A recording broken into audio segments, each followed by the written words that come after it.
এটা আসলে যদি আমি অরিজিনালি ব্যাংকিং অফ ফ্রড পড়াইতে যাই অনেক ক্লাস লাগবে, অনেক ক্লাস লাগবে। শুধুমাত্র আপাতত এইচএসসি লেভেলে যদি পড়াই তাহলে একটা জিনিস হবে কি, ব্যক্তিগতভাবে ফ্রাঙ্কলি বললে তোমাদের শুধু এইচএসসি হবে, অ্যাডমিশনের জন্য এখানে অনেক কিছু জানতে হবে যেটা এখন সময় নেই। তাহলে এটা তোমাদেরকে আমি বলে রাখতেছি আপাতত, আমি তোমাদের যেহেতু পরীক্ষা নেব সেই জন্য, বাট তোমরা সবাই মানে চলে গেলেও অ্যাটলিস্ট এই জিনিসটা ভাইয়ের থেকে শিখে যাবে। এটা আমি তোমাদেরকে ওই লেভেলে শেখানো হয় না যেটা অ্যাকচুয়ালি অ্যাডমিশনও এইচএসসি লেভেলেরই আসে, বাট ব্যাংকিং অফ ফ্রডের অনেক কিছু আছে যেটা তোমাদের বইও নাই, তোমাদের হয়তো পরীক্ষায় আসেও না, কোথাও না, বাট এটা অনেক কিছু জানার আছে যেটা জানাইতে গেলে আমাকে কমপক্ষে 2 ঘন্টা করে 3 দিন ক্লাস নেওয়া লাগবে, এত কিছু জানানোর আছে কমপক্ষে। হ্যাঁ, তাই একটু রিকোয়েস্ট রয়ে গেল আর কি, যে আমি চাই আর কি তোমাদেরকে শিখাবো এটা। তো তোমাদের সব শেষ হয়ে গেলে মানে বিদায় নেওয়ার আগে এটা একটু করে যে, ঠিক আছে, মানে তখন এটা অপশনাল হিসেবে করে যাওয়া, বাট এখন হচ্ছে আমি শুধু এইচএসসি একটু করায় দিচ্ছি, বুঝতে পারছি। আর এই করে যাওয়াটা যার আগ্রহটা থাকবে, মানে যার আসলে জানার ইচ্ছা থাকবে ব্যাংকিং অফ ফ্রডের অ্যাকচুয়াল অনেক কিছু আছে, অনেক কিছু। তো যাই হোক, এমনিতে আমরা ব্যাংকিং অফ ফ্রড বলতে কি বুঝি, যে আমরা যখন রোড দিয়ে যাই তখন কিছু কিছু জায়গায় আমরা দেখি কি যে রোডটা অ্যাকচুয়ালি কি থাকে, এভাবে বেন্ড থাকে, তাই না? টার্ন নিতে হয়, কি করতে হয়, টার্ন করতে হয়। তো তোমরা যারা খেলার রেসিং দেখো অভ্যস্ত, তারা নিশ্চয়ই দেখবা যে মোটরসাইকেল যখন ঘুরতে নেয় তখন এক সাইডে আরোহী কি হয়, হেলে পড়ে, ঠিক আছে? বা আমরা নরমালি যারা ছেলেরা যারা সাইকেল চালায় বা যারা মোটরসাইকেল চালায় বা রাস্তাঘাটে চলার মুহূর্ত আমরা দেখি যে মোটর বাইকার যখন টার্ন করে তখন কিন্তু সে কিছুটা হেলে যায়, ঠিক আছে, যদি খেয়াল করে দেখো। তো হেলে যাওয়াটা কেন, ফার্স্ট কোশ্চেন। সেকেন্ড কোশ্চেন হচ্ছে যে হেলে গেলে কি সুবিধাটা হয়, ওকে। থার্ড কোশ্চেন যেটা, যে ভাই এটা বাইকের ক্ষেত্রে সম্ভব, আপনি যা যা বলবেন, কিন্তু যদি গাড়ি হয় তখন কি হবে। এই তিনটা জিনিস ক্লিয়ার করব আমরা। ফার্স্ট কোশ্চেন কেন হেলে যায় এটা। তো যখন আমরা মোচড়গুলো ঘুরে, এই মোচড়কে ধরে দেখো আমি একটা বৃত্ত কিন্তু দেখায় রাখছি, ঠিক আছে, যে এই যে রাস্তাটা এটার বৃত্তটা হচ্ছে এইটা, যার সেন্টার এখানে। তার মানে কি, যে আমার যে বাঘটা খেয়েছে সেই বাঘটাকে যদি একটা বৃত্তে রূপান্তর করি তাহলে তার একটা কি আছে, ব্যাসার্ধ আছে, তাই না? তো কোন বস্তু যখন বৃত্তাকার পথে ঘুরে তখন আমরা জানি তার মধ্যে এক ধরনের বিশেষ বল কাজ করে। বৃত্তাকার পথে ঘুরতে গেলে তার মধ্যে যে বিশেষ বলটা কাজ করে সেই বিশেষ স্টার্ট করো। তো যেটা বলতেছিলাম যে বৃত্তাকার পথে যখন কোনো বস্তু ঘুরে তখন তার মধ্যে একটা বিশেষ বল কাজ করে, সেটা হচ্ছে একটা না, অ্যাকচুয়ালি দুইটা। একটা হচ্ছে কেন্দ্রের দিকে আর একটা হচ্ছে কেন্দ্রের বাইরের দিকে, একটা কেন্দ্রমুখী আর একটা কেন্দ্রবিহীন। কিন্তু কেন্দ্রমুখীটা যদি আমি সেন্টার থেকে নিয়ন্ত্রণ করি, ধরো একটা সুতায় আমি হাতে বেঁধে রাখলাম আর একটা বস্তু বেঁধে আমি তাকে ঘুরাচ্ছি, তাহলে আমার হাত থেকে কি সেন্টার থেকে তার নিয়ন্ত্রণ আছে। কিন্তু যেই এই সুতাটা কেটে দিব তখন কি আর সেন্টারে তার নিয়ন্ত্রণ থাকবে? সে বৃত্তাকার পথে ঘোরার কারণে কি বাইরে ছিটকে পড়ে না? তার মানে কি, আমাদের গাড়িটা যখন বাদ নেয়, গাড়িকে কি কোনো সেন্টার থেকে কিছু দিয়ে কি বেঁধে রাখি আমরা? তাহলে কি গাড়ির মধ্যে কেন্দ্রমুখী বলটা কি তখন কাজ করবে? তখন গাড়ি বৃত্তাকার পথে ঘোরার কারণে তার মধ্যে কোনটা কাজ করবে? কেন্দ্রমুখী। তার মানে কি, সে বাইরে ছিটকে যাওয়ার চেষ্টা করবে, রাইট? বাইরে তার একটা বিশেষ ধরনের ঝোঁক কাজ করবে, বাইরে চলে যাওয়ার একটা বিশেষ ঝোঁক কাজ করে। তো এই যে কেন্দ্রের বাহিরের দিকে একটা ঝোঁক কাজ করে যে সে ছিটকে যেতে পারে, এটাকে কি করা লাগবে? প্রশমিত করা লাগবে। আচ্ছা, বাইরের দিকে যদি 10 নিউটন বল কাজ করে, এটাকে ভ্যানিশ করতে পারবো কিভাবে? ভিতরের দিকে 10 নিউটন তৈরি করতে হবে। এই জন্য একজন আরোহী যখন বা একজন সাইকেল চালক যখন বাঁক নিতে যায়, তার একটা এনার্জি কাজ করে বাইরের দিকে তাকে ছিটকে আনার জন্য। তখন সে কি করে, তার বডিটাকে কিছুটা হেলে দিয়ে ভিতরের দিকে সে কিছুটা বল তৈরি করে, যাতে করে ওই বলটা এই বলটাকে কি করতে পারে, ভ্যানিশ করতে পারে, ঠিক আছে। এই উদ্দেশ্যে যখন ব্যাংকিং করে অর্থাৎ টার্ন নেয়, টার্ন নেওয়ার সময় একজন সাইকেল আরোহী বা মোটরসাইকেল আরোহী কি করে, কেন্দ্রের দিকে একটু ঝুঁকে থাকে, ঠিক আছে। তো এই ঝুঁকে থাকার ফলে ধরো আমাদের বেসিক্যালি যে ব্যাপারটা, ধরো এই জিনিসটাকে যদি আমি বৃত্তটাকে এই পাশে কল্পনা করলে, আরোহী বেসিক্যালি নরমালি যখন চলে সোজা থাকে, রাইট? কিন্তু সে যখন একটু ঝুঁকে যায়, তার মানে তার পজিশনটা হচ্ছে এইটা, রাইট কিনা? তো সে কোন দিকের সাথে অ্যাঙ্গেলটা করতেছে? উলম্বের সাথে না? উলম্বের সাথে অ্যাঙ্গেল করতেছে। তার মানে এটা যদি তার থিটা হয়, কত ডিগ্রি কোণ তৈরি করলো, তাহলে এটা কি একটা তির্যক বাহু হয়ে গেল, রাইট? আমরা জানি কোন ভেক্টর নিয়ম অনুযায়ী কোনো কিছু যখন তির্যকভাবে ক্রিয়াশীল হয় তখন তার কয়টা উপাংশ হয়? দুইটা, একটা এই বরাবর আর একটা রাইট কিনা? এখন আরোহীর ওজন কাজ করবে কোন দিকে? নিচের দিকে। তার মানে তার ওজন কাজ করবে হচ্ছে এই দিকে, এইদিকে হচ্ছে ডাব্লিউ কাজ করবে। তো ভাইয়া এখন আমাদের এই যে বাহুটা এটা হচ্ছে কেন্দ্রের দিকে কাজ করতেছে, কেন্দ্রের দিকে। ওকে, তাহলে এটা হচ্ছে ধরো আমাদের এফ, আমি একটা নাম দিলাম এফ। তাহলে এই যে বাহুটা এটার নাম কি হবে? এফ সাইন থিটা হবে না? বলো তো।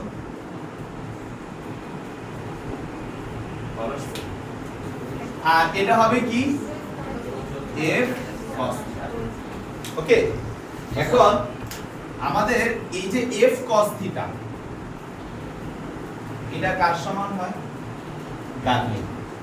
আর এফ সাইন থিটা এটা কার সমান হবে? কেন্দ্রের বাইরে দিকে যে বলটা কাজ করে সেটা যদি কেন্দ্র বিমুখী বল হয়, সেটা সূত্রটা কি?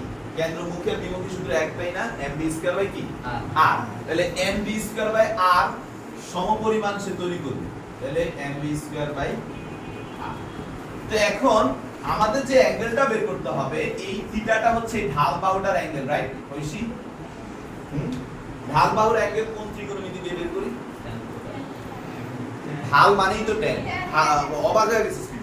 হ্যাঁ, ঢাল মানেই হচ্ছে tan। তাহলে এটা যদি আমাদের 2 নং হয় আর এটা যদি 1 নং হয়, তাহলে শিফা আমরা কাকে কোনটা দিয়ে ভাগ করব? 2 কে 1 দিয়ে ভাগ করব। তাহলে আমাদের f চলে যাচ্ছে থাকে sin theta divided by cos theta. আর এই পাশে কি থাকে ভাই? আমাদের mv square by r divided by w, মানে তো সবাই জানি mg। তাহলে আমাদের এটা হয়ে যাচ্ছে tan theta is equal two m কাটা आंसर আসছে b স্কয়ার ডিভাইডেড বাই কি? rg। এটা হচ্ছে আমাদের ব্যাংকিং অফ ফ্লুইডের যে ব্যাংকিং কোণটা, এই কোণটা কোন কোণ? নিরাপদে যাওয়ার যে কোণ, তাই না? কথা বল, এখানে যে থিটাটা ব্যবহার হচ্ছে এটা কোন থিটা? নিরাপদে চলতে গেলে যে অ্যাঙ্গেলটা দরকার সেই অ্যাঙ্গেলটা, রাইট? এখানের এই ব্যাগটা কোন ব্যাগ? নিরাপদের যে অ্যাঙ্গেল, সেই অ্যাঙ্গেলের সাথে কত ব্যাগে চললে সে নিরাপদে চলতে পারবে, রাইট কি না? আর এই আরটা হচ্ছে আমার রাস্তার ফিক্সড আর। এই আর কি আমরা চেঞ্জ করতে পারবো? কোন একটা রাস্তার মোট চলতে এটা একজন সিভিল ইঞ্জিনিয়ার এটা কি করে ফেলে, আগেই তৈরি করে দেয়, ঠিক আছে? সো এটা আমাদের করা সম্ভব না। অনেক সময় এটারও প্রসেস আমরা বইলা বসতে পারে, যদি এটারে আমরা চেঞ্জ করতে পারতাম। প্রধানমন্ত্রী যদি চায় বসে তখন কিছু করার আছে? তখন যত কিছুই হোক, ওনার আসতে 2 ঘন্টা লাগলে তাড়াতাড়ি করে রাস্তা কাটা লাখ লাখ শ্রমিকদের 2 ঘন্টার মধ্যে করা, ঠিক আছে? তো সেটা আলাদা ব্যাপার, স্পেশাল কেস। বাট এখানে আমাদের জি কে আমরা কিছু করতে পারবো না, আর কেউ কিছু করতে পারবো না। বেসিক্যালি আমাদের এই ভি আর এই থিটাই হচ্ছে ভি। তাহলে আমাদের প্রশ্ন যদি বলে দেয় যে কোন একটা রাস্তা ব্যাংকিং সঠিকভাবে হওয়ার জন্য কোণ লাগবে 30 ডিগ্রি, বা কোণ করা আছে 30 ডিগ্রি, সাপোজ, বিশাল ব্যাপার, 30 ডিগ্রি কিন্তু অনেক, এমনিই বললাম, আসলে তো হবে 4-5 ডিগ্রি। হ্যাঁ, তো এরকম যদি বলি, তাহলে এখন ওই রাস্তার মধ্যে দিয়ে যদি একজন আরোহী সঠিকভাবে যাইতে চায়, তাহলে তাকে কত বেগে চালায়া যেতে হবে? বিবের করা যাবে না? যাবে কিনা? অথবা যদি বলে কোন একটা গাড়ি 65 কিলোমিটার পার আওয়ার বেগে আসতেছে, একটা রাস্তা ব্যাংকিং এত ভাবে করা আছে, কিন্তু এই গাড়িকে যদি এই বেগে নিরাপদে যাইতে হয়, তাহলে রাস্তার ব্যাংকিং কোণ কত হওয়া দরকার? করা যাবে না? সলভ করা যাবে কিনা?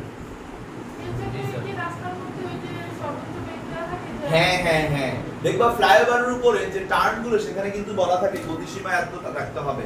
ফ্লাইওভারের টার্ন করার ক্ষেত্রেও তোমরা দেখবা, এটা এখনই আমি এক্সপ্লেইন করব গাড়িটা, দেখবা তোমার বাইরের সাইড যেখানে যেখানে টার্নিং আছে, সেখানে বাইরের সাইড আর ভিতরের সাইডের মধ্যে কিন্তু এইভাবে একটু উঁচু নিচু, ঠিক আছে? ঢালু, ভিতরের দিকটা ঢালু, বাইরের দিকটা উঁচু। তাহলে ভিতরের দিকটা ঢালু আর বাইরের দিকটা উঁচু কেন? এটা এখন আমরা শিখবো গাড়ির জন্য। কিন্তু মোটরসাইকেলে ঢালু বা উঁচুর কোনো প্রবলেম হয় না, কারণ মোটরসাইকেলের আরোহী যা করবে মোটরসাইকেলের তাই হয়। সাইকেলের আরোহী যা করবে তাই করবে। আরোহী যদি কয় আমি এদিকে হেলে যাব, সাইকেলের দিকে হেলে যাবে, বা মোটরসাইকেলের দিকে হেলে যাবে। কিন্তু গাড়ির মধ্যে ভিতরের মানুষ কি যদি কয় এদিকে হেলে যাও, গাড়ি কি হেলবে? গাড়ি হেলবে না। কিন্তু গাড়িও তো একই কাহিনী, বৃত্তাকার পথে যাওয়ার পথে তার কি ছিটকে বাইরে যাওয়ার চান্স আছে না? এখন গাড়ির ক্ষেত্রে তাহলে ব্যাংকিং আমরা কিভাবে করব? এবার আসুন, না, সবার ক্ষেত্রে একই। এখন গাড়ির ক্ষেত্রে কিভাবে সেটা আলোচনা করব। আচ্ছা তাহলে স্যার, মোটরসাইকেলের ক্ষেত্রে ব্যাংকিং অফ রোডের যে কনসেপ্টটা সেটা কি ক্লিয়ার হয়েছে? এখন আসলে গাড়ির ক্ষেত্রে আলোচনা করি। মানে জি এর মান কি ঠিক? জি এর মান হচ্ছে নরমাল জি যেটা আমরা ব্যবহার করি 9.8 সেটাই। এভারেজে যেটা। হ্যাঁ? বলতে চাচ্ছ? আমি পিডিএফ এ তো দিয়েছি। তুমি আজকে ওকে একটু দিয়ে দিও, গ্রুপে অ্যাড করে দিও। ঠিক আছে? ভিডিও হচ্ছে, তুমি আজকে ভিডিও দেখতে পারবা, কোনো সমস্যা নেই। আচ্ছা, মুস্ত শিবা কারে কি করছ? 100 কিলোমিটার পার আওয়ার ব্যাগে বাইক চালায়, সে কি বাইচা ফিরে না? ফিরে। আবার অনেকে অ্যাক্সিডেন্ট হয়ে মারা যায়। তাহলে ওইটা হলো এক জিনিস। কিন্তু একজন যদি 40 কিলোমিটার পার আওয়ার ব্যাগে মোটরসাইকেল চালায়, মানে জাস্ট লাইক সাইকেলের ব্যাগ, তো সে কি হয়তো পড়লে বড় জোর গেলে হাতে একটু ছিলতে পারে, হাত তেমন কিছু হবে, বাট এটার গতি তো কম। বুঝো না ব্যাপারটা?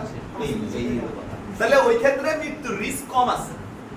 আর হাই স্পিডে চালাইলে তুমি যখন বাড়ি খাবা ছিটকে গিয়ে পড়বা, পড়লে যদি বুক পড়ে হয়তো বুক ছিলা টিলা যেতে পারে, সমস্যা নাই। হাত পড়লে ছিলে ছিলে যেতে পারে। কিন্তু তুমি যদি এমন ভাবে পড়ো যে ঘাড় ভেঙে যাচ্ছে, তাহলে তো কিছু করার নেই। বা মাথা গিয়ে বাড়ি খেলে ভালো হবে। মাথার ঘাড়ই তো প্রবলেম হয়, বাকি জিনিস ভাঙলে কোনো সমস্যা নাই, কিন্তু মাথার ঘাড় ভেঙে গেলে তো শেষ। ওকে, আচ্ছা চলো এবার গাড়ির ক্ষেত্রে ব্যাংকিং কোনটা বা ব্যাংকিং অফ রোডটা আমরা যদি একটু চিন্তা করি। এখন গাড়ির কথা যেটা বললাম, যে সেম কথা, যে একইভাবে মোটরসাইকেল যদি বাঁক না নিয়ে যদি একটা গাড়ি বাঁক নিতে চায়, গাড়ি বাঁক নিতে চাইলে আমার এই গাড়িটা কি করলে কি হবে গাড়ির ক্ষেত্রে। এখন রাস্তার এই জিনিসগুলো সিভিল ইঞ্জিনিয়ারদেরকে কিন্তু রাস্তাটা কতটুকু ঢালু হবে, কতটা কি হবে, এটা মোটরসাইকেলের চিন্তার চাইতে বেশি চিন্তা করে করতে হয় গাড়ির কথা। কারণ গাড়ি কিন্তু আর চাইলেই একজন লোক চাইলেই হেলায় ফেলতে পারবে না, পারবে? কখনই সম্ভব না। আর সিটিটা নিয়ে কি করবে, আমার মাথায় এটাই খেলে না। সরকার হয়তো আমার চেয়ে অনেক ট্যালেন্টেড, বাট আমার মাথায় আসে না এখনো ওই যাচ্ছে। এখন গাড়ি যদি বাঁক নিতে যায়, গাড়ির ক্ষেত্রে তো একই সমস্যা, কেন্দ্র বিমুখী বলের কারণে গাড়ি কি হইতে পারে, ছিটকায়া যেতে পারে, রাইট কি না? এখন গাড়ি যদি ছিটকায়া যায়, তাহলে আমাদের যে প্রবলেমটা, গাড়ি অ্যাক্সিডেন্ট করবে। এখন গাড়ির মানুষ তো চাইলেই আর গাড়িকে অ্যাঙ্গেল করে ফেলতে পারবে না, পারবে? পারবে না। এই জন্য সিভিল ইঞ্জিনিয়াররা যেটা করে সেটা হচ্ছে যে রাস্তার বাইরের সাইডটা আর ভিতরের সাইডটার মধ্যে একটু উঁচু নিচু রাখে। তার মানে রাস্তাটা বেসিক্যালি এরকম ভাবে না, ঠিক আছে? এই কথাটা মানেটা কি, যে ধরো নরমালি আমাদের, আমি যদি এই বইয়ের মাধ্যমে দেখাই একটু,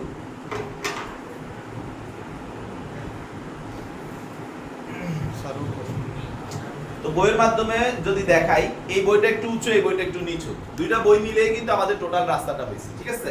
তো এই বইটা উঁচু আর নিচু হওয়ার ফলে যদি এখন কোন একটা গাড়ি আসে, আর গাড়ির একটা চাকা যদি উঁচু বয়ে আর আরেকটা চাকা যদি নিচু বইয়ের মধ্যে থাকে, গাড়িটা কি হয়ে গেল, অটোমেটিক্যালি অ্যাঙ্গেল হয়ে গেল। তার মানে এখানে যে বুদ্ধিটা করা হচ্ছে, রাস্তার বাইরের সাইডটাকে উঁচু এবং ভিতরের সাইডটাকে নিচু রাখার চেষ্টা করতেছে। এতে করে কি হয়, দুইটা চাকা যখন উপরের সাইডে, দুইটা চাকা যখন নিচের সাইডে আসে, তখন অটোমেটিক্যালি গাড়িটা কি হয়ে যায়, কেন্দ্রের দিকে অ্যাঙ্গেল হয়ে যায়। সো সেই ক্ষেত্রে আমাদের কি হয়, গাড়ির ব্যাংকিংটা হয়ে যাচ্ছে। তো এখন এই কাজটা করতে গেলে এখানে যে অ্যাঙ্গেলটা তৈরি হচ্ছে, কি তৈরি হচ্ছে, আমার রাস্তাটা কতটুকু চওড়া সেটা ধরাটা, মানে এটাই পর্যন্ত আসবে, ঠিক আছে?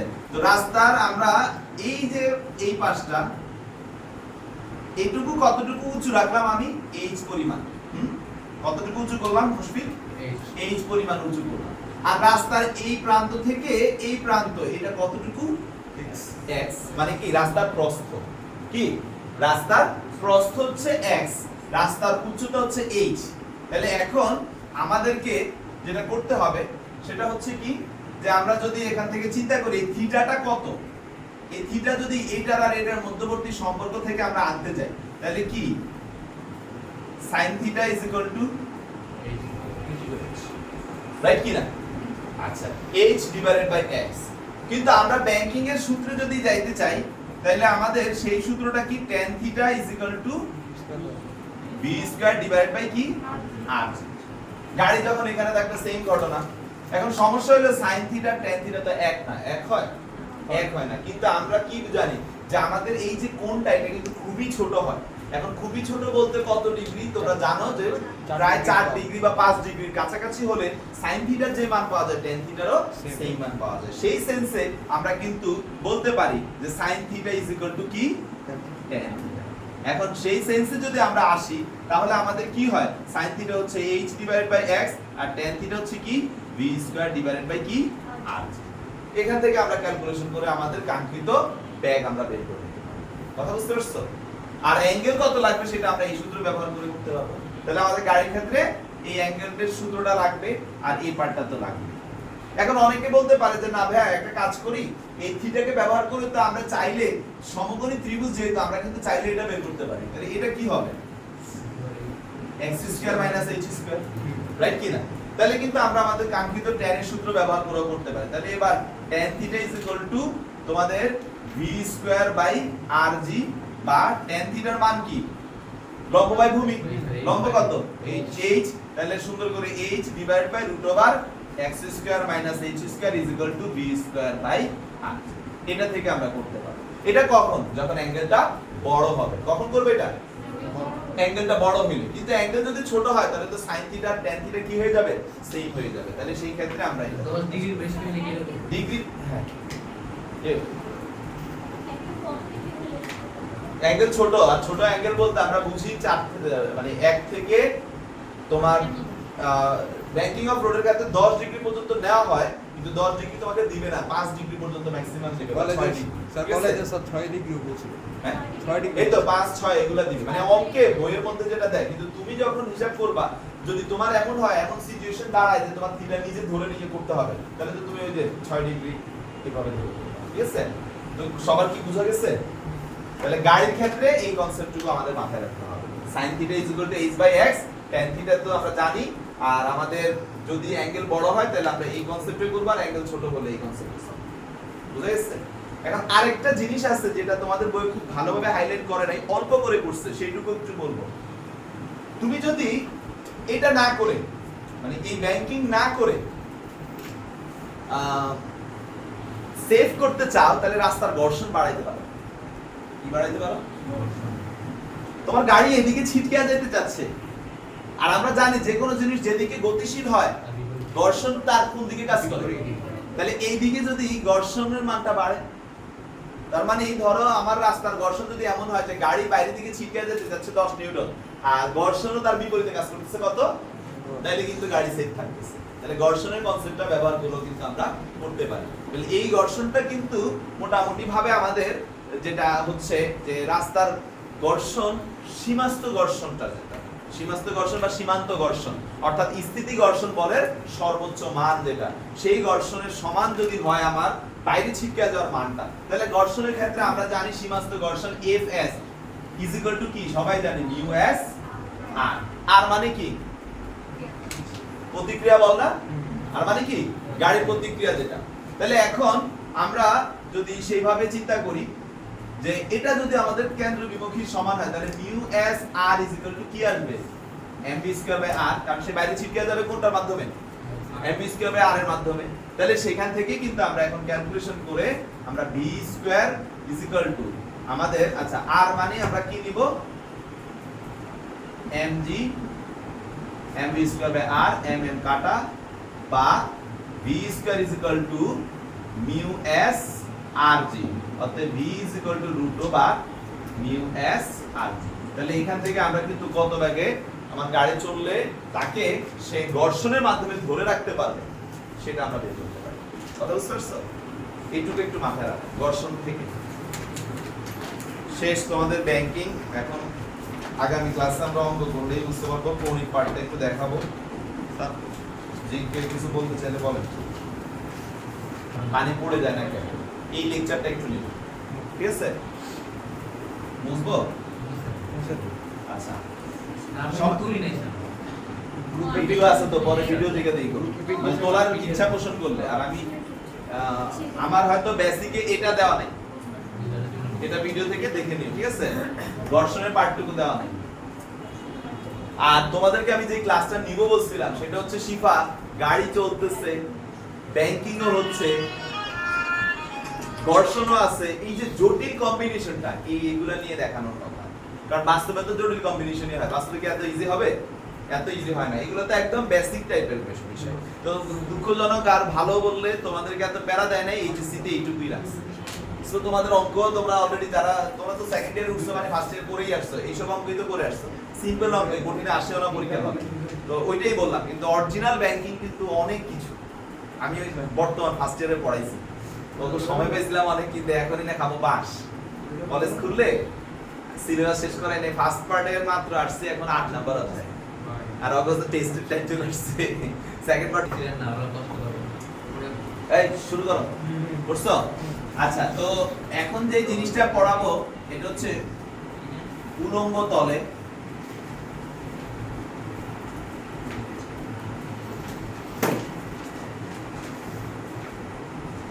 পানি ভর্তি বালতি পূর্ণ খুব মানে হট টপিক একটা জিনিসটা কি রকম আমি একটু যদি তোমাদেরকে দেখাই উলম্ব তল বলতে ভাই কি বুঝাইতেছেন এটা আগে ক্লিয়ার করেন একটা আনুভূমিক তল একটা উলম্ব তল আমি কোনো কিছুকে এইভাবে ঘোরাচ্ছি তার মানে এটা কি আনুভূমিক তলে ঘুরতেছে না এইভাবে ঘোরাচ্ছি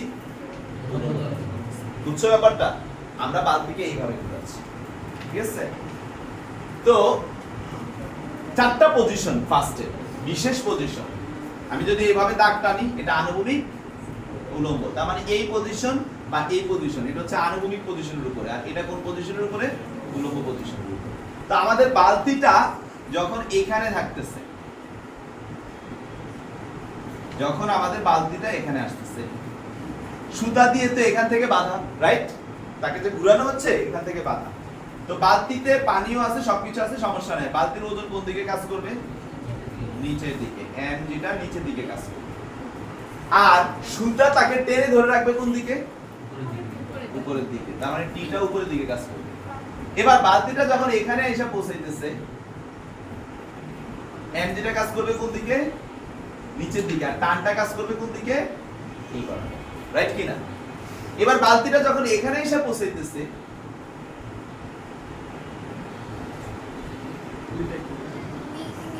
বলেছে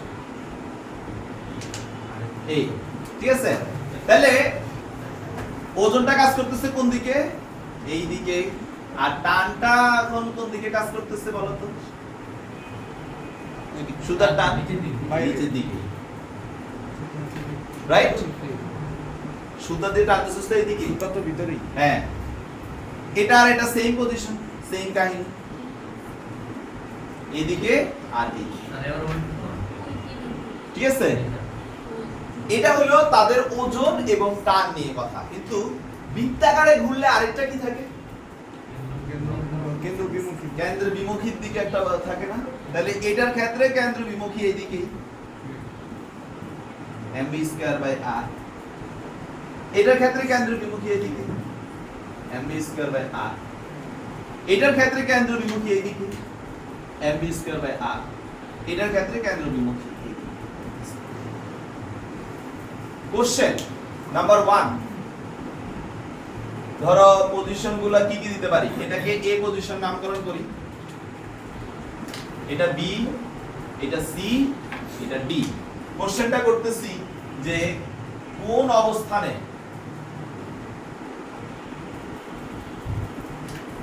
সুতার উপর টান সর্বোচ্চ শিফা বলো ম্যাথমেটিক্যাল পরে আগে চিত্র দেখে নিজের আইডিয়াকে ব্যবহার করে বলো কোন জায়গায় সবচেয়ে বেশি টান পাবে সুতা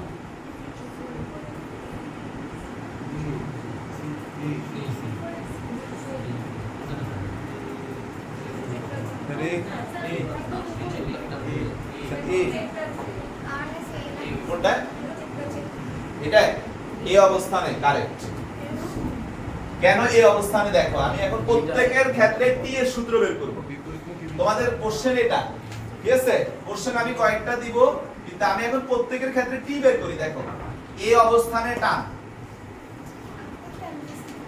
এই অবস্থানে টান বেশি কথা বলো না খেয়াল করো এই অবস্থানে টান টি আমরা যদি চিন্তা করি সেটা দেখবো না আমরা দেখবো ভেক্টর কনসেপ্ট এইদিকে দুইটা বল কাজ করতেছে এদিকে একটা বল কাজ করতেছে সে তো সাম্যাবস্থায় আছে নাকি সাম্যাবস্থা তৈরি হচ্ছে না তাহলে আমরা যেটা দেখতেছি সেটা হচ্ছে t mv square by r minus কি সরি প্লাস mg যদি আমি এবার b অবস্থানে যাই সবাই খেয়াল করো প্লিজ। বি অবস্থানে টান, আমাদের টান কি এই রেখা বরাবর কাজ করতেছে না? হ্যাঁ। তাহলে এটার কোনো প্রভাব কিন্তু এখন পড়বে না। কথা বুঝতে পারছো? তার মানে এটার এবং এটার কথা যদি চিন্তা করি তাহলে t আমরা পাচ্ছি কি অনলি mv²r। এবার আসো সি অবস্থানে টান, t এখন দেখো t কাজ করতেছে এদিকে, mg কাজ করতেছে এদিকে, আর mv²r কাজ করতেছে ওইদিকে। তাহলে ব্যাপারটা আসছে t প্লাস mg mv²r বা t mv²r মাইনাস কি হচ্ছে mg। d এর তো c এর মতই, t mv²r। এবার দেখো সবার টান বের করছি, এই জায়গায় টানটা হচ্ছে mv²r এর সাথে কি অ্যাড হচ্ছে? ওজন অ্যাড হচ্ছে। এটা শুধু mv²r, তাহলে তো বুঝেই যাচ্ছে এটা চেয়ে এটা ছোট। এইখানে কি দেখতে পাচ্ছি? mv²r minus mg। এই কথাটা মানেটা কি যে কেন্দ্র বিমুখী বলের চেয়ে ওজনের বলটা মাইনাস হইলে যেটুকু থাকতেছে সেইটুকু পরিমাণ টান সে পাচ্ছে। তাহলে সবচেয়ে বেশি টান কোন অবস্থানে? সর্বনিম্ন অবস্থানে। আর সবচেয়ে কম টান কোন অবস্থানে? সর্বোচ্চ অবস্থানে। কথা কি বুঝা গেছে? ক্লিয়ার? আচ্ছা, এবার কোশ্চেন নাম্বার 2। কোশ্চেন নাম্বার 2 হচ্ছে যে আমাদের দ্বিতীয় পজিশনে মানে কত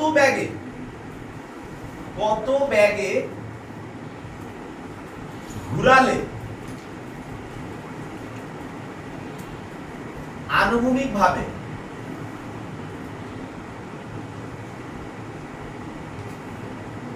মানে আমি কত ব্যাগে আনুভূমিক ভাবে ঘুরাবো, ঠিক আছে? কত ব্যাগে ঘুরালে আনুভূমিক ভাবে, কথাটা আসলে এটা আগে বলা উচিত ছিল, আনুভূমিক ভাবে কত ব্যাগে ঘুরালে সুতা ছিঁড়বে না। ঘুরাতে ঘুরাতে অনেক সময় সুতা ছিঁড়ে যায় না, তার মানে কত ব্যাগে ঘুরালে সুতা ছিঁড়বে। তো তোমরা দেখো এই মাত্র সুতার উপর টান পাচ্ছ আনুভূমিক ভাবে কত? বলো তো। এটার অ্যানসার t কি পাইছো? আছে mv²r, রাইট? বা আমাদের কত ব্যাগে যেহেতু চাচ্ছে তাহলে আমাদের v² কি? tr divided by m। তাহলে তো v √tr/m। এই ব্যাগে ঘুরাইলে সে সাম্যাবস্থা থাকতেছে, সুতা ছিঁড়বে না। এর চেয়ে কম ব্যাগে ঘুরাইলে তো মোটেও ছিঁড়বে না, কিন্তু এর বেশি ব্যাগে ঘুরাইলে ছিঁড়ে যাবে, বাইরের দিকে টানটা বেশি পড়ে যাবে না, তখন সুতার ছিঁড়ে যাওয়ার টান। ঠিক আছে? আচ্ছা, এখন নেক্সট তোমাদেরকে যে কোশ্চেনটা করবে যেটা হচ্ছে যে কত ব্যাগে ঘুরাইলে সর্বোচ্চ অবস্থান, মানে এইখানে কি মুখটা নিচে, তার মানে পানি পড়ে যাওয়ার কথা, তাহলে পানি পড়বে না, কত ব্যাগে ঘুরাইলে পানিটা পড়বে না সেটা বের করতে হবে। তাহলে তোমরা দেখো এই অবস্থানে আমরা কি দেখতে পাচ্ছি? t mv² - mg। তো আমাদের এখানে বেসিক যে ব্যাপারটা সেটা হচ্ছে যে সম্পূর্ণটা ডিপেন্ড করতেছে mv²r এর উপর। সম্পূর্ণটা কিসের উপর ডিপেন্ড করতেছে? আর t তো সুতা, t কি পানিকে ধরে রাখে? সুতা কি পানি কি কোনো, তার মানে কি যে বেসিক্যালি যদি আমাদের mv²r যেটা সেটা আর mg এই দুইজনের লব্ধি যদি কি হয় 0 হয়, তাহলে কি তাদের কেউ মানে পানিটা নিচে পড়বে না। লব্ধি 0 কথাটা মানেটা কি যে ওজন এদিকে টানতেছে, তার মানে পানি এদিকে পড়ে যেতে যাচ্ছে, আর কেন্দ্র বিমুখী বল তাকে কি করতেছে? বাইরের দিকে টানতেছে। এখন দুইজন যদি সমান হয়ে যায় তাহলেই তো কি হয়ে যাবে? ভ্যানিশ করে ফেলবে একজন আর কি। তাহলে বা mv²/r mg বা v² কি আসতেছে? আমাদের mm কাটা rg, অতএব v √rg। এই যে মানটা এটা হলো সর্বনিম্ন মান। এখন যদি এর চেয়ে কেন্দ্র বিমুখীটা বেশি হয় তাহলে তো মোটেও করবে না। তার মানে কি যে আমাদের v যদি গ্রেটার দ্যান ইকুয়াল কি হয়? rg হয়, তাহলে কখনোই উলম্ব তলে পানি পড়ে যাবে না। কনসেপ্ট বুঝা গেছে? তাহলে আপনাদের অঙ্ক করতে হবে v = rg। ঠিক আছে ঐশী? তাহলে এই অঙ্ক করতে গেলে আমাদের আসলে মূলত লাগবে কি? v r j বের করতে গেলে সুতার দৈর্ঘ্য পাইলে আমরা পেয়ে যাচ্ছি রাইট কি না অভিকর্ষ ত্বরণ তো আমরা জানি তাহলে আমি যদি বলি যে 1 মিটার লম্বা সুতাকে দড়ি মাথায় একটা বালতি পানি ভর্তি বালতি ভরে আমরা যদি তাকে উলম্ব তলে ঘুরাই তাহলে কত বেগে ঘুরাইলে পানি নিচে পড়ে যাবে না v √r j করে সলভ ওকে তো পুরো লেকচারটা তুলে রাখো তারপরে এর নাম কি হইবো হ্যাঁ তারপরে যে ক্যাপশন কি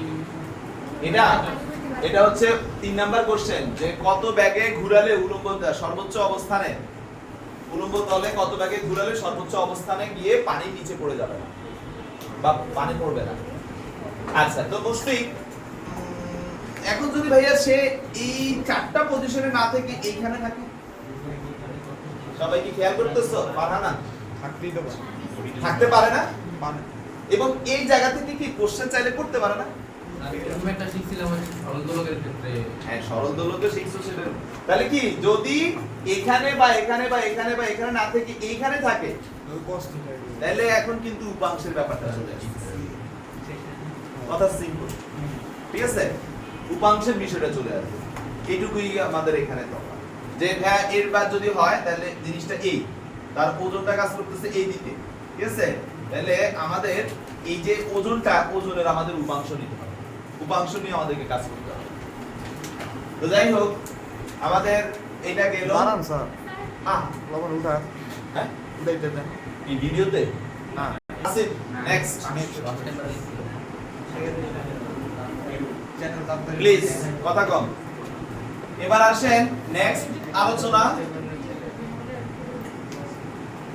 copy call okay copy call তো তোমাদের সবারই পরিচিত নাকি অপরিচিত কপি কল আমরা সবাই জানি না অনেকেই বুঝো না সমস্যা নেই ভাই বুঝাচ্ছি কপি কল মানে হচ্ছে ধরো এটা একটা হুইল মানে চাকা এটার উপর দিয়ে আমি একটা সুতা দিয়ে বা কিছু একটা দিয়ে এই একটা বস্তুকে রাখলাম তার উপর দিয়ে ধরো এইখানে আরেকটা বস্তুকে রাখলাম ওকে দুইটা বস্তুর মধ্যে ধরো এটা হচ্ছে m1 আর এটা m2 মনে করো আমি বলে দিলাম m1 is greater than m2 বলে দিলাম বলতে কি প্রশ্ন তো তোমার বলাই থাকবে তোমার একটা 4 কেজি একটা 2 কেজি এরকম এখন কোশ্চেনটা হবে কি যে m1 বস্তুটি আর m2 বস্তুটির মধ্যে তো ভরটর দেয়া থাকবে প্রশ্ন করবে যে এদের ত্বরণ কত কোশ্চেনটা কি করবে ত্বরণ নাম্বার 1 ত্বরণ কত কোশ্চেন নাম্বার 2 দ্বিতীয় কোশ্চেন কি করতে পারে যে সুতা দিয়ে এদেরকে বাঁধা আছে সেই সুতার টান কত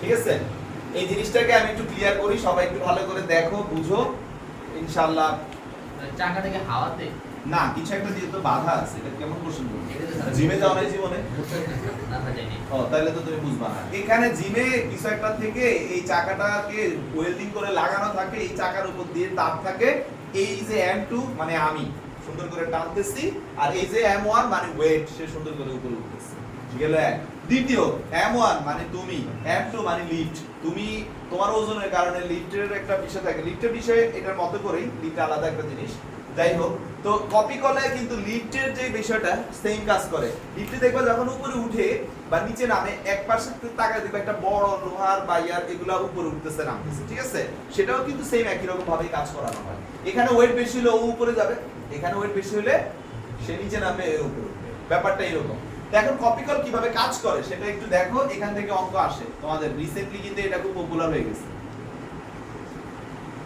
তো কপি কলের সিস্টেমটার জন্য আমরা যেটা করব ফার্স্ট আমি m1 কে ধরি আমি যেভাবে ভাগ করে দিচ্ছি তোমাদের বোঝার সুবিধার্থে এই পাশের দিকে আগে তাকাও এই পাশে কয়টা বল কাজ করতেছে সুমাইয়া m1 মানে তার একটা ওজন কাজ করতেছে নিচের দিকে m1g রাইট কি না আপু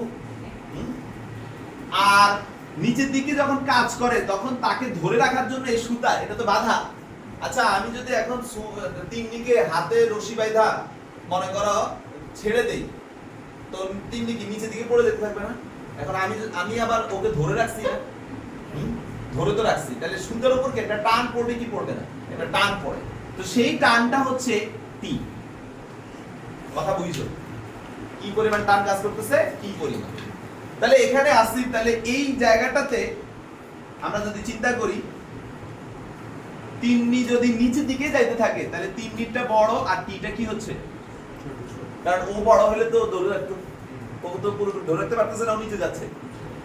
দুইজনের মধ্যে লব্ধির ফলে কি কিছু না কিছু বল কি থাকতেছে কি থাকতেছে না?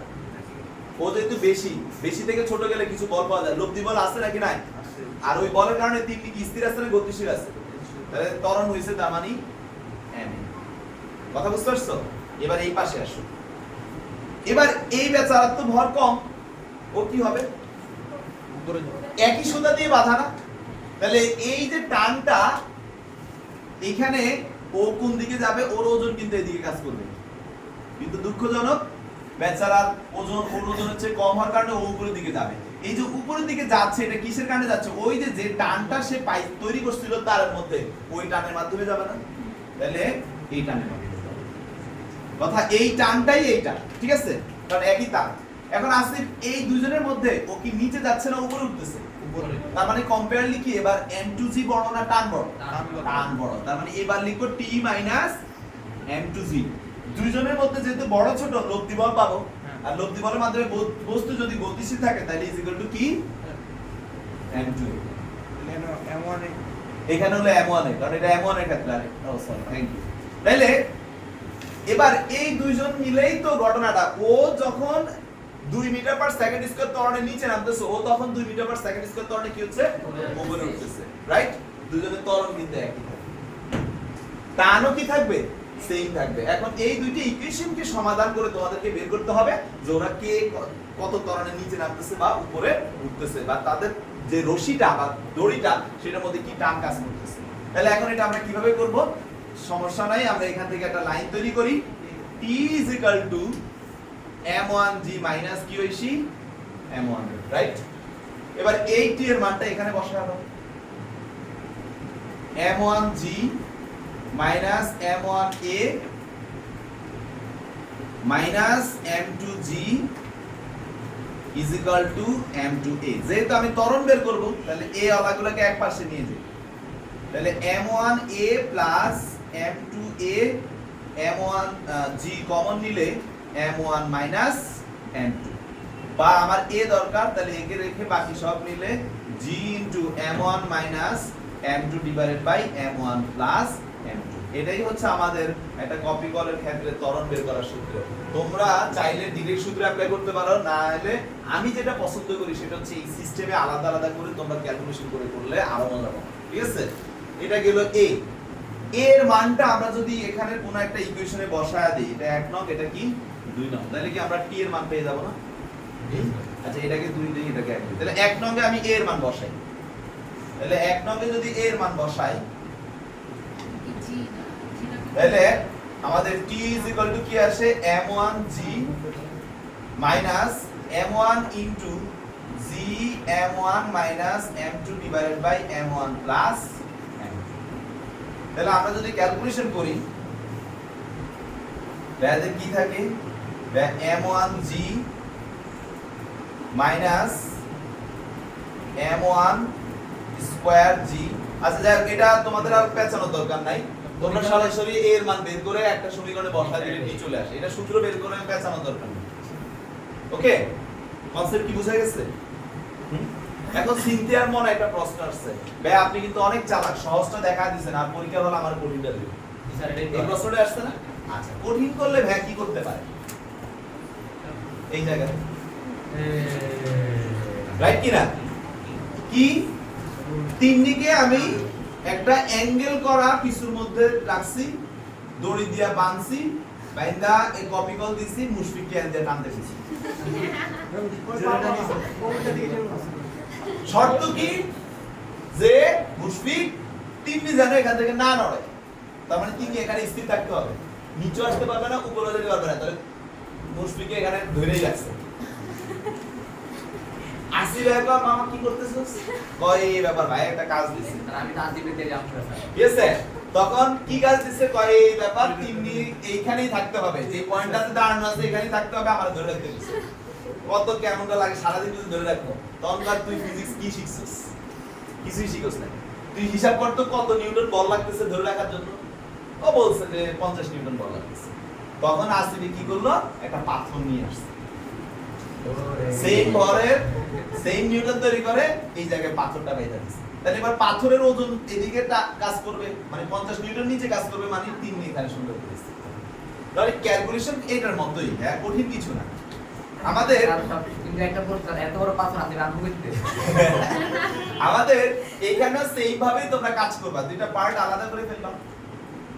আমাদের 3 এর একটা ওজন কাজ করে এদিকে mg, যেহেতু অ্যাঙ্গেল করা আছে তার মানে এখানে একটু উপাংশ এখানে একটু উপাংশ কাজ করবে, এটা তার ওজন দ্বারা প্রশমিত হয়ে যাবে, মানে সিস্টেম সেম।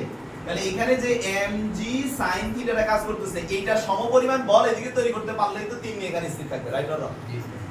আর যদি আমি তাকে গতিশীল করতে চাই তাহলে ওই যে আগে যেভাবে শিখেছি সেভাবে, কনসেপ্ট সেম, কঠিন কিছুই না। তাহলে ধরো এখন যদি আমি আলাদা করি মিস্টার আসিফ, এইখানে কি কাজ করতেছে, এটা m1 আর এটা কি m2, তাহলে এখানে m1g কাজ করে, রাইট?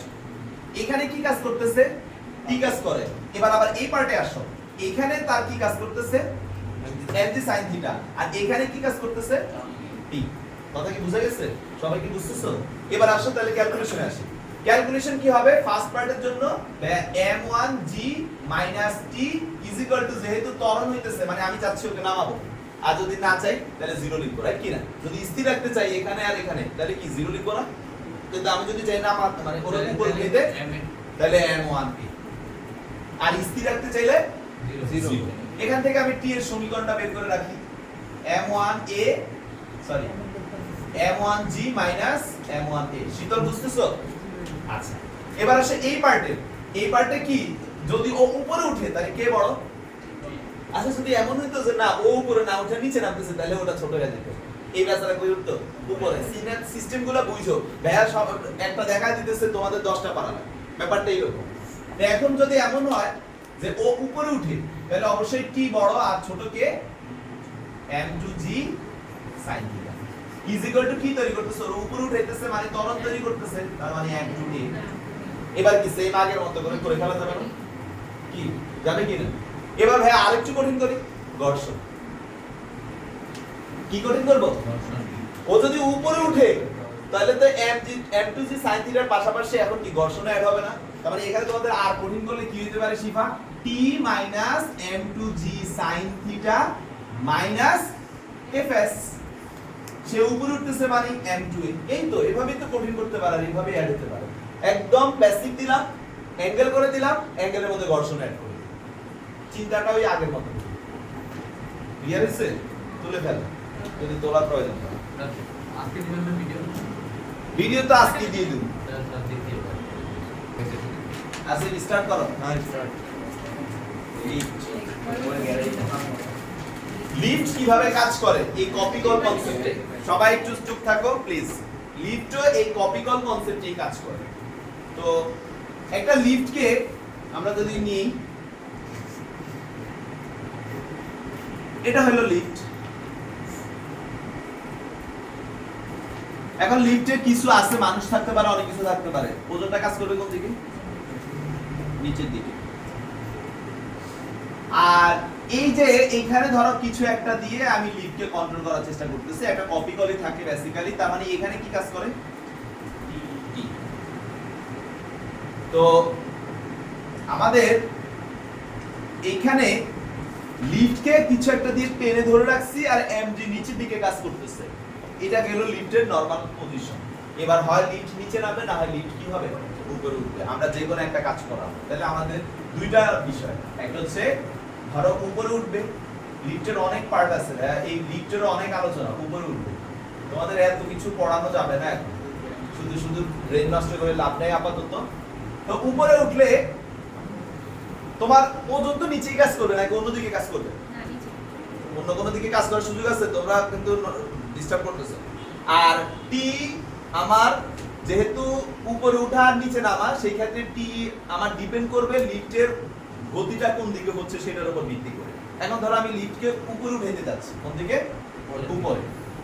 তো ভাই উপরে উঠানো বা যেটাই করি, আমার টি আর কি এমজি যদি উপরে উঠে, তার মানে কি এমজি বড় না টি বড়? টি বড়। টি বড় নাকি কারো কোনো সন্দেহ আছে? শিওর তো? ওকে, থ্যাংক ইউ। তাহলে টি থেকে এমজি কে কি করতে হবে? মাইনাস করব, করে আমাদের লব্ধি বলের মাধ্যমে আমার লিফটে কি হচ্ছে? উপরে উঠতেছে। ঠিক আছে? তাইলে আমার এখানে কোশ্চেন আসে যে কত ত্বরণে লিফটটা উপরে উঠবে, তাহলে আমি ত্বরণের ক্যালকুলেশন যদি করতে চাই, বা তাহলে আমাদের কি আসতেছে, বা টি বা টানই যদি বলো, টি ইজ ইকুয়াল টু কি আসতেছে, এম জি প্লাস কি আসতেছে, এম। তাহলে আমাদের যদি আমি এম কমন নিয়ে নিই, তাহলে জি প্লাস এ, এই পরিমাণ টান দিলে আমার লিফটটা এ ত্বরণে উপরে উঠবে। তার মানে একটা লিফটকে এ ত্বরণে উপরে উঠানোর জন্য কত পরিমাণ টান দেওয়া লাগবে, sir M into G plus A. মাঝে মাঝে কোশ্চেন আসে যদি অভিকর্ষীয় ত্বরণের সমান ত্বরণে উপরে উঠাতে চাই, তার মানে ত্বরণ কত, এর মান অলরেডি দিয়ে দিছে কত, জি। তার মানে তখন টান কত লাগবে, দেখো জি প্লাস জি, তার মানে টি ইজ ইকুয়াল টু 2mg পরিমাণ টান। এটা কোন শর্তে, যখন আমাদের এটা চাচ্ছি কার সমান, জি এর সমান। কথা কি বুঝে গেছে? তাহলে আমরা এখন থেকে লিফট উপরে উঠাইতে গেলে কতটুকু টান দেওয়া লাগবে, যদি এই ধরনের এখন আমাদের ঐশী বলে দিল যে ভাই 2 মিটার পার সেকেন্ড স্কয়ার ত্বরণে উঠাইতে হবে, তাহলে কতটুকু টান লাগবে কি হিসাব করেন, m ইনটু g প্লাস, এখন m হিসাব করব কিভাবে, ওই যে লিফটের নিজস্ব ভর আর লিফটের ভিতরে যে মানুষ ভর, এটাকে ক্যালকুলেশন করে। তাহলে তোমরা নিশ্চয়ই দেখো লিফটে উঠলে অনেক সময় ওভারলোড একটা ব্যাপার দেখো, খেয়াল করো। তার মানে ওই লিফটের কিন্তু একটা ক্যালকুলেশন করে ফেলছে টি দিয়ে, যে ত্বরণে সে উঠবে সেটার একটা ক্যালকুলেশন তৈরি করা। তার মানে এর একটু বেশি হইলেই তো তার ত্বরণ কমে যাবে, ত্বরণ কমে যাবে মানে তার জন্য এটা ওভারলোড হয়ে গেল। কথা বুঝতে পারছো? এমন না যে ও ধরতে পারতেছে না, ধরতে পারতেছে, বাট ওই রশি বা তার এদের যে টানটা তৈরি করা, এই টানের বেশি হয়ে যাচ্ছে না। তাহলে টান, এই লিফট একই লিফট দিয়ে আমি আরো দুজন বাড়তি উঠাতে পারবো, কিন্তু সেটার জন্য আমাকে রশির টানটাকে চেঞ্জ করা লাগে। এখন রশির টান চেঞ্জ করা মানে কি স্যার, রশিতে এক্সট্রা ভাবে টান কি দেওয়া যায় না, হয়তো রশিটা আগে যেই লেন্থে দিছি বা যে মোটা বা যে পুরুত্ব নেওয়া হয়েছে তার চেয়ে একটু বেশি করতে হবে, আর একটু বেশি মোটা নেওয়া লাগবে। বুঝতে পারছি? এখন নিচে নামো, নিচে নামার ক্ষেত্রে তো বুদ্ধিটা খুব সহজ। তোমরা যদি লিফটকে নিচে নামাইতে চাও, সুতা কেটে দাও, ঠাস করে পড়ে দাও, কিন্তু এটাতে অনেকে হার্ট অ্যাটাক করার চান্স আছে। আচ্ছা যখন পড়ে তখন সময় না অবশ্যই পাবে যদি ওর ঠাস করে পড়তে নেয়, ঠিক আছে? তো এই যে যদি কেটে দেই, তাহলে সে পড়ে যখন পড়বে এত স্পিডে পড়বে, প্রতি সেকেন্ডে কত করে বাড়তে থাকবে, 9.8 করে বাড়তে থাকবে। তাহলে চিন্তা করো ওখানে মানুষ যারা থাকবে তারা স্ট্রোক করারও সুযোগ থাকতে পারে। হ্যাঁ, আর মেয়েরা থাকলে তো চিৎকারে অনেকে স্ট্রোক করে দেবে। আচ্ছা যাই হোক, তাহলে এখন কি করা যায় একটু চিন্তা করো তো ইঞ্জিনিয়াররা, কি করা যায়? দেখো তোমরা কখনো দেখছো কিনা জানি না, ভাইয়া যখন শিপে একটা বড় মেশিনকে নিজেরা চেইন দিয়ে উঠাই বা ইয়া করি, তখন তাকে যখন ছাড়া হয় আস্তে আস্তে চেইনটাকে ছাড়ে, সে আস্তে আস্তে পড়তে থাকে। কিন্তু আমি যদি চেইনটা ঠাস করে ছেড়ে দিই, ধাম করে পড়বে না। আমরা আস্তে আস্তে চেইনটাকে একটু ছাড়ি, আস্তে আস্তে পড়তে থাকে, আস্তে আস্তে ছাড়ি, আস্তে আস্তে পড়তে থাকে, আস্তে আস্তে ছাড়ি, আস্তে আস্তে পড়তে থাকে, ঠিক আছে? তো যারা জিমে যায় ওরা এভাবে পুল করে এটাকে উঠাইছে, ঠাস করে ছেড়ে দিলে তো ধাম করে পড়বে, তারা কিন্তু ঠাস করে ছাড়ে না, এভাবে ইয়া করে আস্তে করে ফেলে, নামায় আবার নিজে আস্তে আস্তে করে। তো লিফটকেও আমাদের এই কাজটাই করতে হবে। এখানে যদি নামার কথা বলি, সেম চিত্র, সে নামবে, নামার তো ওজনের কারণে নিচে এমনিই নামতে পারে, তাহলে আমরা যদি তাকে ছেড়ে দিই সে কিন্তু অটোমেটিক্যালি পড়ে যাবে, কিন্তু তাকে আমরা কি করব, ওই দিক থেকে একটা টানের ব্যবস্থা রাখবো, আর এদিকে একটা টান রাখবো, এদিকে এমজি এর মাধ্যমে নামবে। কিন্তু বিষয় হলো যে এই টান আর এমজি এর মধ্যে এবার কে একটু বেশি বড় হবে, এমজি, কারণ টান যদি বড় হয় তাহলে তো সে আটকেই থাকবে। তাহলে এবার সিস্টেমটা হয়ে যাবে mg - t is equal two একটা ত্বরণ তৈরি করতে যাচ্ছি m এর, সেটা ওকে। তাহলে আমাদের কি হবে, স্যার t বের করতে যাচ্ছি, তাহলে t ইজ ইকুয়াল টু কি আসতেছে, mg - m, বা t ইজ ইকুয়াল টু আমরা m কমন নিলে g - a। এটাই হচ্ছে আমাদের একটা লিফটকে যখন আমরা নিচে নামাই তখন যে তার টান কাজ করে সেই টান, ওকে। এখন তোমাদের কি একটা ত্বরণ তৈরি হচ্ছে না, কথা বলো, হচ্ছে তো? তাহলে লিফট যখন নামবে বা উঠবে তার কি একটা গতি আছে, সেই গতির ক্ষেত্রে কি গতি সূত্রগুলো আসে না এখানে, কথা বলো, গতি সূত্রগুলো আসে কি আসে না? তো তুমি যখন লিফট উঠাচ্ছ তখন তোমার ত্বরণ কত, এটা, তুমি যখন লিফট নামাচ্ছ তখন তোমার ত্বরণ কত, এটা। তাহলে আমি যদি আস্তে করে বলি গতির সূত্র অ্যাপ্লাই করো v square u square plus 2gh, এখানে কি g হবে নাকি g প্লাস উঠার ক্ষেত্রে g প্লাস a হবে আর নামার ক্ষেত্রে g minus a। আমি যদি বলি t বের করো, তোমরা জানো যে s স্থির অবস্থা থেকে যদি পড়া ইও থাকবে না হাফ gt স্কয়ার, এখানে কি gt স্কয়ার হবে না g প্লাস at স্কয়ার হবে g plus a। আর নামার ক্ষেত্রে g minus a। g a। তাহলে এই কনসেপ্টগুলো কি গতির সূত্রে আমরা করতে পারবো না? তার মানে লিফটের অঙ্ক করতেছি মানে স্যার উপরে না নিচে? ভাই উপরে। তাহলে উপরে যেহেতু উঠতেছে তাহলে সেই ক্ষেত্রে ত্বরণ কি স্যার g প্লাস a। নিচে যেহেতু নামতেছে সেই ক্ষেত্রে ত্বরণ কি? এবার সূত্রের মধ্যে যেখানে যেখানে a আছে বা g আছে সেখানে আমরা এগুলা দিয়ে রিপ্লেস করে দেব। কাজ শেষ। লিফটের অঙ্ক গতির অঙ্ক সব শেষ। কথা বুঝতে পারছো? এটা ত্বরণ বলতে এটা। আচ্ছা, ছোট্ট একটা কোশ্চেন অনেকেই করে, প্রায় আমরা দেখি লিফট উঠার সময় নিজেকে ভারী মনে হয়, নামার সময় নিজেকে হালকা মনে হয় কেন? তাই না? উঠার সময় এটা কি g প্লাস a, তার মানে তোমার নরমালের চেয়েও কি বেশি হয়ে যাচ্ছে না? আর নামার সময় কমে যাচ্ছে। তাহলে কি নামার সময় তোমার যেই ইয়াটা কাজ করতেছে সেটা তোমার কম আর উঠার সময় কি বেশি। তোমার g প্লাস a এই কথাটার মানেটা কি? যে তোমার নিচের দিকে যে পরিমাণ কাজ করতেছে তার বিপরীত দিয়ে তোমাকে নিতেছে, তাহলে তোমাকে বেশি ভারী, এটা বেশি মেনেই কিন্তু তোমার ওজনটা বেশি হচ্ছে, আর এটা কম মানে তোমার ওজনটা কি হচ্ছে? কম হচ্ছে। ঠিক আছে? তো আমরা লিফটের অঙ্ক আসলে ইনশাআল্লাহ এখান থেকে করে ফেলবো। লিফট কিন্তু আসলে কপি কলের একটা পার্ট ছিল। আমি কি কপি কল যে বেসিকে করাইছি, লিফট কি সেম বেসিকে করাইছি? সেম কনসেপ্ট, সেম জিনিস, সেম স্টাইল। ক্লিয়ার? লিফট তাহলে দেখো তোমাদের বইয়ের এগুলো আউট টপিক, বই এগুলো খুব একটা রাখে নাই, কপি কল রাখে নাই, করাইছি। লিফট রাখে নাই, করাইছি। উলম্ব তলে বালতি ঘুরা যা কিছু হওয়ার করাইছি, করাইছি। ব্যাংকিং অফ রোড দেখাইছি, ওকে ফাইন। এখন তোমাদের নেক্সট হচ্ছে কি কৌণিক পার্ট। খুবই সহজ, খুবই সিম্পল। তোমরা যদি একটু ঘড়ির দিকে তাকাও তাহলে বুঝতে পারবা কি অবস্থা। ঘড়ির দিকে একটা চলে গেছে। একটা